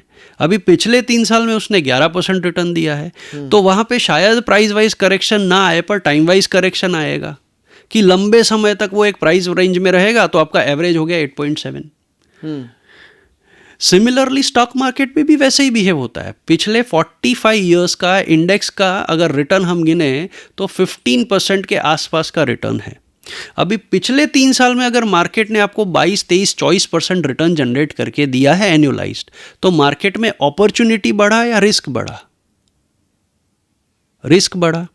तो जब रिस्क बढ़ता है तो पैसा इन्वेस्ट होना आना चाहिए या पैसा निकलना चाहिए? अगर मार्केट में रिस्क बढ़ा है तो फिर वहां पे आपका पैसा जा सकता होना चाहिए. हाँ, यानी राइट, कंजर्वेटिव होना चाहिए, रुकना चाहिए. पर पिछले 3 साल में सबसे ज्यादा पैसा आया because people invest just looking at returns, they don't consider risk. अभी जैसे अभी मार्केट में करेक्शन चल रहा है, ये पूरे साल करेक्शन चलेगा. तो जैसे आपने वर्ड यूज किया पैनिक. पैनिक माने क्या? पैनिक क्यों स्टॉक मार्केट में आता है? गोल्ड में भी तो फ्लक्चुएशन आता है ना, गोल्ड भी गिरता है, पर वहां पैनिक शब्द यूज नहीं होता है. क्यों? पैनिक तो हर जगह पे, कोई भी मार्केट टूटेगा लोग पैनिक तो करते ही. पर कभी भी न्यूज़पेपर में ऐसी हेडलाइन नहीं आएगी कि गोल्ड में 6% का करेक्शन, लोगों में हाहाकार. जब बाजार गिरेगा तो हाहाकार शब्द यूज होता है. क्यों? सो द पॉइंट इज, अगर स्टॉक मार्केट 15% एवरेज रिटर्न दे रहा है, कोई कारण से इस साल मार्केट 12% करेक्ट हुआ है, तो ये अपॉर्चुनिटी जनरेट कर रहे हैं, रिस्क जनरेट कर रहे हैं? Opportunity, of course. But people perceive it as a risk. बाजार पड़્યું છે એટલે रिस्क. अरे भाई साहब, अपॉर्चुनिटी है. आप इस फेज में इन्वेस्ट करोगे, जैसे मैंने आगे बताया, मार्केट और इंसान दोनों को अल्टीमेटली कहाँ जाना है? ऊपर ही जाना है. तो ऊपर ही जाना है तो डाउन फेज में इन्वेस्ट करो. हर बंदे का डिप्रेसिंग फेज आता है. अमिताभ बच्चन का भी डिप्रेसिंग फेज आया था, धीरू भाई का भी आया था, बिल गेट्स का भी आया था. Everybody bounce back. Market will also bounce back. So you should become friend with the market. You should not challenge the market. क्योंकि आप जीत नहीं पाओगे. हाँ, नहीं, अभी वो स्विमिंग का भी रूल है ना कि you have to balance your body. You don't need to fight with the water. Absolutely. नहीं तो डूब जाओगे. किसी भी नेचुरल प्रिंसिपल के सामने आप फाइट नहीं कर सकते हो. So compounding is a natural principle which over the period of time will give you the results. Right. Now we are moving towards financial independence की बात करें कि फाइनेंशियल इंडिपेंडेंस होता क्या है, ये तो बता दो पहले. Financial independence and financial freedom are two most misunderstood words. Financial independence माने क्या? एक पर्सपेक्टिव ऐसा है, लोग बोलते हैं मुझे पैसों के लिए काम नहीं करना पड़े और पूरा दिन मैं जलसा करूँ, आराम करूँ, दैट इज़ फाइनेंशियल इंडिपेंडेंस. ये गलत मान्यता है. It's a myth. काम नहीं करोगे तो जंग लग जाएगा बॉडी को, कुछ तो करना पड़ेगा. सो एक होता है कि आप पैसों के लिए बाय कंपल्जन आपको कुछ इकोनॉमिक एक्टिविटी करना पड़ती है, that is called financial dependence, क्योंकि पैसों के लिए आप अनविलिंगली भी कर रहे हो. एक स्टेज आता है जहां पे your money is substantial enough कि जहां पे now you can take a shift from your dependency of money to independence, कि आपको पैसों के लिए काम नहीं करना है, आपको जो इच्छा है, आपको जैसे if you enjoy event management, you are into that field. I enjoy training people, so I am into that field. कब? जब मेरा घर खर्च या मेरे जो भी रेगुलर एक्सपेंसेस हैं, that is been taken care by my investments. That is a stage when it is called independence. And financial freedom is a third stage, जो बहुत ही कम लोग अचीव करते हैं. फाइनेंशियल फ्रीडम माने क्या? कि आपको कुछ चीज़ खरीदनी है तो प्राइस टैग देखना नहीं पड़े. That is financial independence. तो यहाँ पे मैं आपको एक सिंपल एग्जाम्पल देता हूँ. Michael Jackson, was he financially independent और not? He was not, as much as I got to know after at his later. Even having substantial amount of money, he was financially not Dependent. free. Why? उसको करना पड़ रहा था. इतना fame था, इतना brand value था, इतना था उसको. अभी again the way he died was a complete mystery and you don't know for what money he died और नॉट डाइड. इतना पैसा, इतना फेम बनाने के बाद he is the legend of pop was Michael Jackson. यानी ऐसा भूतो न भविष्यति, यानी ऐसा Not only Michael हुआ ही नहीं Jackson. था कभी. Not only Michael Jackson. उसके पहले के 10 साल में there was a pop celebrity called इसका नाम था Freddie Mercury. Freddie Mercury, who was a role model for Michael Jackson. His later stage of life was like that. He was suffering from AIDS. तो इतना पैसा आप लोगों ने कमाया तो गया कहाँ पे? So that is where it is a conscious decision. आज के ज़माने में फाइनेंशियल फ्रीडम क्या है? आपको स्मार्टफोन यूज़ नहीं करना पड़े, आप एक बीच पे शॉर्ट्स और हवाईयन शर्ट पहन के आराम से एंजॉय कर सको, आपकी चॉइस पे.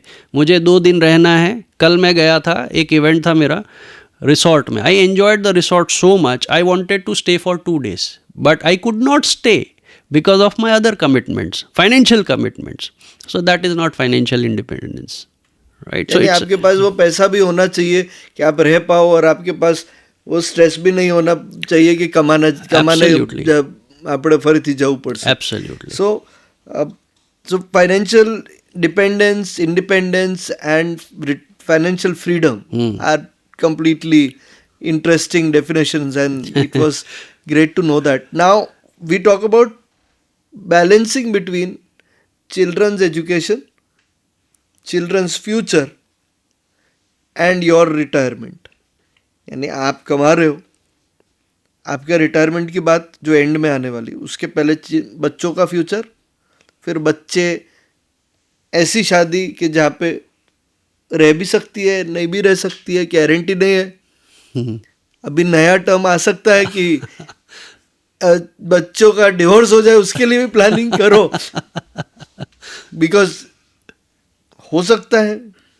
अगर है ही विश्वम, ट्रेंड है ही. आजकल बहुत सारे पेरेंट्स खुशी खुशी शादी में जाते हैं, उनको पता नहीं है 3 साल के बाद वो साथ में उस घर में रहेंगे या उनको कहीं और रहना पड़ेगा. वहाँ पे भी तो रिस्क तो है ही ना, पर वो रिस्क को खुशी खुशी लेते हैं और मार्केट रिस्क को बोलते हैं बहुत रिस्क है. सो रिस्क तो हर जगह है. There is no certain future for anyone. Now talking about 3 things, children education, children marriage and retirement. मेरा ऐसा समझ है, एक्सपीरियंस है, दैट सबसे इम्पॉर्टेंट अगर प्रायोरिटी है तो दैट इज़ रिटायरमेंट कॉर्पस. क्योंकि मार्केट में कोई लोन नहीं मिलती है रिटायरमेंट के नाम पे। दूसरे नंबर पे आपका बच्चा आपके साथ रहेगा नहीं रहेगा, इसके लिए तो 2003 में एक मूवी आया था ना इंटरेस्टिंग, अमिताभ बच्चन का, बागबां। उसके कितने बच्चे थे मूवी में? 4। मूवी में अल्टीमेटली काम में कौन आया था? सलमान खान। सलमान खान उसका SIP था, जब वो बच्चा था तब से उसमें इन्वेस्टमेंट किया था, तब वो मर्सिडीज़ में घूम पाया। और बच्चन के पास मूवी में ऐसा स्किल था कि वो बुक किताब लिख पाया। आपके पास वो स्किल है? कुछ नहीं है। So at the age of 65 और 60 who will employ you? No one. So यही तो मिस्टेक हम करते हैं ना, हम बच्चों की भावनाओं में इतने बह जाते हैं कि हम अपने रिटायरमेंट का नहीं सोचते हैं। आज लड़का हो या लड़की, लड़की शादी करके ससुराल चली जाती है और लड़का विदाई लेके विदेश चले जाता है, वहाँ जाके सिम कार्ड बदल देता है। This is a harsh fact. ये भी होता है। तो your retirement goal should not be compromised for any other goal. Children education के लिए मार्केट में लोन मिलती है एंड बहुत ही अच्छे टर्म्स पे लोन मिलती है, राइट? आप लो नहीं लो वो आपकी लिक्विडिटी सिचुएशन पे निर्भर है, पर जब तक बच्चा पढ़ रहा है हायर एजुकेशन में तब तक उसको इंटरेस्ट ही पे करना है। जब उसका इनकम शुरू होगा तब उसको प्रिंसिपल रिपे, ऐसे टर्म्स पे मार्केट पे लोन मिलती है। सो अगर ये उसके कम ऊपर से आप करोगे तो उसको भी पैसों की वैल्यू शुरुआत से होगी कि नहीं मेरा बर्डन है, सो मुझे रीपे करना है। He will be serious. बच्चों की शादी में मेरा पर्सनल ऐसा पर्सपेक्टिव है कि I am not a believer of extravagant marriages. I believe 5 lakh में भी शादी होती है, 6 लाख में भी शादी होती है, बहुत तामझाम करने की ज़रूरत नहीं है। शादी इज़ नॉट कि आप कितना स्पेंड करते हो नहीं करते हो। शादी is the mutual trust and understanding between 2 people. But eventually, it's all right. But let's not change the people's goals. If there is a goal कि मेरे बच्चे की शादी इतना एक्स्ट्रावेगेंट होनी चाहिए, Yeah. तो बच्चों के पैदा होने से लेके बच्चों के बड़े होने तक क्या हर एक स्टेज में प्लान करके करना नहीं ही बढ़ चाहिए। बच्चा पैदा, आज कई लोग मुझे मिलते हैं, बोले 18 साल की डॉटर हो गई सर, अब इसके लिए कुछ फाइनेंशियल प्लानिंग करना पड़ेगा क्योंकि 23-24 की उम्र पे शादी का खर्चा आएगा। तो मैं उनको पहला सवाल पूछता हूँ कि सर 18 साल की हो गई तो आपको पता कब चला कि इसकी शादी लेने की है? बोले अभी पता चला। मैं बोला तो फिर अभी तक किया क्या? जोत जोता में 18 वर्ष नहीं थे। मैं बोला इतना तो कितना देखा आपने कि 18 साल निकल गए? ऐसा नहीं होता। डॉटर जब पैदा हुई तब से पता है कि एक स्टेज ऐसा आने वाला है। अगर आप उसके लिए 1500-2000 रुपये का भी एक इन्वेस्टमेंट प्लान करोगे, that will grow to a substantial amount. अगर आपको पैसा स्पेंड करना ही है तो then there are lot of sources to spend money. Again it comes to mindset कि आपको शादी में कितना स्पेंड करना है और डॉटर को गिफ्ट में कितना पैसा देना है। राइट। सो ये पर्सन टू पर्सन वेरी करता है। All right. Now just to sum up, because बहुत लंबा अपना कन्वर्सेशन था, तो हम चालू करेंगे कि भाई पर्सनल फाइनेंस क्यों ज़रूरी है, अगर आप सम अप करके बता पाए। Personal finance is a lifeline, right, for maintaining a standard of living. So आप उसको कॉन्शियसली डिसीजन लोगे तो आपके जीवन में जो भी उतार चढ़ाव आएंगे वो स्टेबिलिटी से आप उसको रन थ्रू कर पाएंगे।